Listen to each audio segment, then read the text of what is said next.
کیونکہ جب ہم کمزور ہی تھے تو عین وقت پر مسیح دینوں کی خاطر موا. کسی راست پاس کی خاطر بھی مشکل سے کوئی اپنی جان دے گا، مگر شاید کسی نیک آدمی کے لیے کوئی اپنی جان تک دینے کی جرت کرے. لیکن خدا اپنی محبت کی خوبی ہم پر یوں ظاہر کرتا ہے کہ جب ہم گنہگار ہی تھے تو مسیح ہماری خاطر موا. خداوند یسوع مسیح کے 7 صلیبی کلمات میں سے آج میں چوتھا کلمہ آپ سب کے پیش خدمت کرنے کو ہوں. پہلے 3 کلمے دن کی روشنی میں کہے گئے، مگر آخری 4 جب صرف ملک میں ہی نہیں بلکہ پوری دنیا میں اندھیرا چھا چکا تھا. اور یسوع نے نہایت دردناک آواز سے چلا کر کہا، ایلی ایلی لما شبقتنی، اے میرے خدا، اے میرے خدا، تو نے مجھے کیوں چھوڑ دیا. تمام صلیبی کلمات میں سے یہ ایسا کلمہ ہے جو ہمیں ایک سے زیادہ اناجیل میں ملتا ہے. مرکز چیپٹر 15 اور اس کی 34th ورس، اور متی 27th چیپٹر اینڈ 46 ورس. عزیزو، اگر صلیب نئے عہد نامے کا سینٹرل ٹروتھ ہے تو یہ کلمہ اس سینٹرل ٹروتھ کی ریئلٹی بیان کرتا ہے. کلام مقدس میں سے میری فیوریٹ آیت ہے God never leaves us nor forsakes us. میں تجھ سے ہرگز دستبردار نہ ہوں گا اور تجھے کبھی نہ چھوڑوں گا، جو کہ ہمیں کلام مقدس میں پرانے عہد نامہ اور نئے عہد نامے دونوں میں ملتی ہے، جس میں خداوند ہم سے یہ وعدہ کرتا ہے کہ وہ ہمیں کبھی بھی نہیں چھوڑے گا اور ہمیشہ ہمارے ساتھ رہے گا. میں جب بھی کلام سناؤں تو میں اس آیت کو ضرور کوٹ کرتی ہوں کیونکہ اس کو میں نے اپنی زندگی میں دیکھا ہے. لیکن یہاں پر ایسا کیا ہوا کہ خدا کا بیٹا یہ کہہ رہا ہے کہ اے میرے خدا، اے میرے خدا، تو نے مجھے کیوں چھوڑ دیا. یہ کلمہ نہ تو خدا پر بے اعتقادی کو ظاہر کرتا ہے اور نہ ہی اس لیے کہ خدا اپنے کیے گئے وعدہ سے ہٹ گیا، بلکہ اس لیے کہ جیسا نبی کی معرفت لکھا گیا ہے. ہم زبور 22 اس کی پہلی آیت میں پڑھتے ہیں، اے میرے خدا، اے میرے خدا، تو نے مجھے کیوں چھوڑ دیا. اس کے علاوہ ہم اخبار اس کی 16ویں چیپٹر میں پڑھتے ہیں کہ کس طرح سے کفارہ کے لیے برہ کو پیش کیا جاتا. وہاں پر 2 برے لیے جاتے، دونوں کو خداوند کی حضوری میں پیش کیا جاتا، پھر ایک کی قربانی گزرانی جاتی اور ایک کو بیابانوں میں اکیلے چھوڑ دیا جاتا. جب یسوع مسیح نے ہمارا کفارہ دیا تو اس نے ان دونوں بروں کا کام سر انجام دیا. یہاں پر وہ کہتا ہے کہ اے میرے خدا، اے میرے خدا، تو نے مجھے کیوں چھوڑ دیا.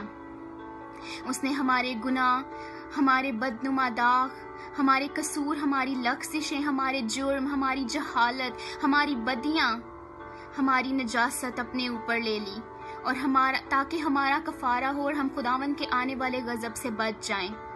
بے شک خداوند وعدوں کا سچا اور برحق خدا ہے.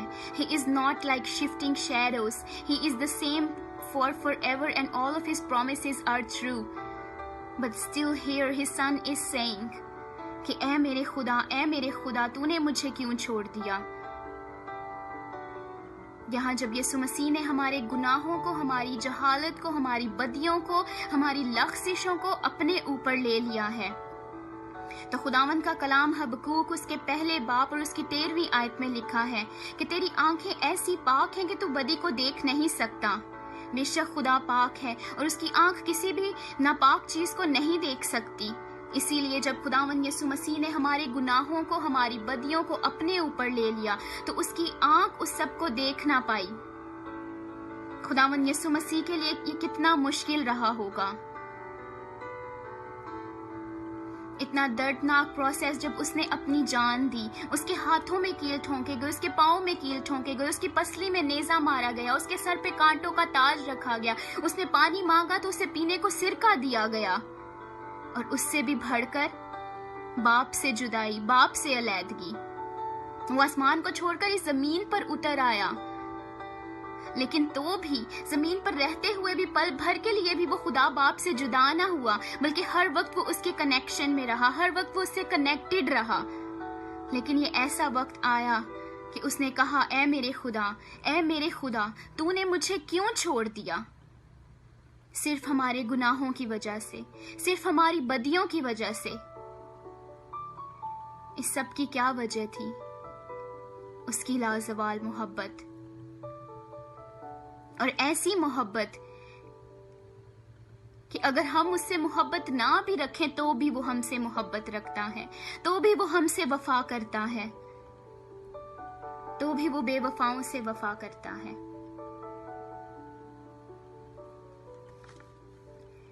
یہ کلمہ گتسمنی باغ میں کی گئی دعا کی تشریح بھی کرتا ہے۔ جب یسوع مسیح گتسمنی باغ میں تھا تو اس نے کہا خداوند کو کہ اے باپ، اگر تو چاہے تو یہ پیالہ مجھ سے ٹل جائے، تو بھی میری نہیں بلکہ جیسا تو چاہتا ہے تیری ہی مرضی پوری ہو۔ ہم اگر متی اس کے 22ویں باب میں دیکھیں، اس کی 39 ورس اور 42 ورس ہم دونوں پڑھیں تو ان دونوں جگہوں پر لکھا ہے کہ وہ دعا کرتا ہوا نظر آیا اور کہا کہ اے باپ، اگر تو چاہے تو یہ پیالہ مجھ سے ٹل جائے، تو بھی نہ جیسا میں چاہتا ہوں بلکہ جیسا تو چاہتا ہے ویسا ہی ہو۔ وہ کس پیالہ کے بارے میں بات کر رہا ہے؟ کیا ہمارے گناہوں سے بھرے ہوئے پیالہ کی بات کر رہا ہے؟ کیا ہماری لغزشوں کی، کیا ہماری بدکاریوں سے بھرے ہوئے پیالہ کی بات کر رہا ہے کہ اگر تو چاہے تو یہ مجھ سے ٹل جائے؟ نہیں، اس کا دنیا میں آنے کا مقصد ہی یہ تھا کہ وہ ہمارے گناہوں کو اپنے اوپر لے کر ہمارے کفارہ کو سر انجام دے تاکہ ہم خدا باپ سے مل سکیں۔ وہ کس پیالہ کی بات کر رہا ہے؟ وہ باپ سے علیحدگی کے پیالہ کو بات کر رہا ہے۔ کس قدر بد نصیبی اور افسوس کی بات ہے کہ ہم اپنے ماں باپ سے جدا ہوں، ہم اپنے ماں باپ سے الگ ہوں، ہم ان کے ساتھ کنیکشن میں سے دور ہو جائیں، کہ ہم ان سے بات نہ کر پائیں۔ When I'm not there in Pakistan, I can literally feel that on my heart. How hard it is to not talk to your mom and dad. اس کے بعد اس قدر دکھ میں سے گزرنا، اور پھر یسوع مسیح کہتا ہے کہ اے میرے باپ، تو نے مجھے کیوں چھوڑ دیا؟ لیکن اس تنہائی، اس جدائی سے بھی بڑھ کر ایک اور چیز تھی، اور وہ ہے اس کا پیار، وہ ہے اس کی محبت جو وہ آپ سے رکھتا ہے، کہ اس نے آپ کی خاطر باپ سے علیحدگی کو بھی اپنے اوپر لے لیا کہ ٹھیک ہے میں ایسا کروں گا۔ اس نے الفت کی انتہا کی ہے، اس نے الفت کی انتہا کی ہے۔ کسی نیک آدمی کے لیے کوئی اپنی جان تک دینے کی جرت کرے، لیکن خدا اپنی محبت کی خوبی ہم پر یوں ظاہر کرتا ہے کہ ہم گنہگار ہی تھے تو مسیح ہماری خاطر موا۔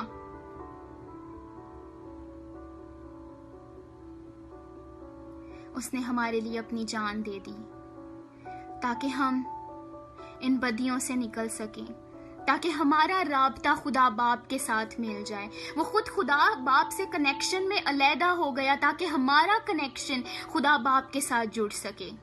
لیکن کیا آج بھی ہم اس بات پر غور کرتے ہیں؟ کیا آج بھی ہم خدا کو ٹائم دیتے ہیں؟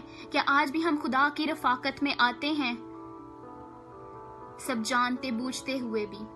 کیا آج بھی ہم یسوع مسیح کو اپنا نجات دہندہ قبول کرتے ہیں اور اس کا شکریہ کرتے ہیں کہ تو نے ہمارے گناہوں کی خاطر اپنی جان دی اور اپنے آپ کو قربان کر دیا، ہمارا کفارہ، ہمارا فدیہ دیا؟ وہ جو گناہ سے نا واقف تھا وہ ہماری خاطر گناہ بن گیا کہ خدا باپ نے بھی اپنی نظریں اس سے ہٹا لی۔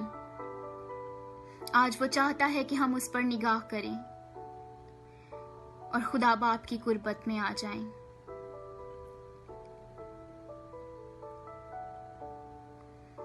چھوٹا سا ایک انترا آپ لوگوں کے ساتھ گانا چاہوں گی اور اس کلمے کو اختتام تک لے کر جاؤں گی۔ وہ جو غیروں کی سولی اٹھا کر چلے،